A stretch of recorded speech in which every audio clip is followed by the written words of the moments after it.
ఈ మొత్తం కుంభకోణం వెనకాల రేవంత్ రెడ్డి గారికి అండగా బ్యాక్గ్రౌండ్లో నిలబడ్డది ఈ అంతా మేనేజ్మెంట్ అంతా చేసింది ఒక బీజేపీ ఎంపీ. ఆ బీజేపీ ఎంపీ గారికి ఈయన కూడా కొంత అనుచితమైన లబ్ధి చేకూరుస్తున్నారు రాష్ట్ర ప్రభుత్వం ద్వారా. ఎందుకంటే ఇక క్విడ్ ప్రోకో కదా, నేను ఇది చేస్తాను నాకు అది చేయాలి, అది జరుగుతూ ఉంది ఇప్పుడు. ఇక ఇప్పటికిప్పుడు నేను దొంగ చేతికి తాళాలు ఇవ్వను. ఆ ఎంపీ గారి పేరు కూడా నేను బయట పెడతాను, నెక్స్ట్ ఎపిసోడ్లో బయట పెడతాను. ఎందుకంటే దీని వెనకాల ఉన్నది మొత్తం, దీని వెనకాల నడుపుతున్నది ఆ బ్రోకర్ను తెచ్చింది, ఆ బ్రోకర్ను రాష్ట్ర ప్రభుత్వానికి అటాచ్ చేసింది, ఆ బ్రోకర్ను అల్టిమేట్గా ఈ రకంగా ఆర్బీఐ ఐసిఐసిఐ బ్యాంకు నిబంధనలు పాటించకుండా ఆగమేఘాల మీద 10,000 కోట్ల రూపాయలు అన్నిటిని వైలేట్ చేస్తూ తెచ్చింది కూడా ఆ ఎంపీ గారి సారథ్యంలోని ఆ బ్రోకర్.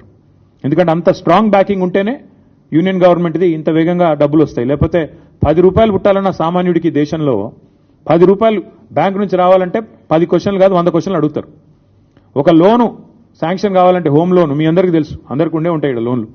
హోమ్ లోన్ శాంక్షన్ కావాలంటే ఎన్ని పేపర్లు దస్తఖత్ పెట్టాలి? అట్లాంటిది 10,000 కోట్లు నీది కాని భూమికి కూడా ఇచ్చినవాడు నేరస్తుడా కాదా?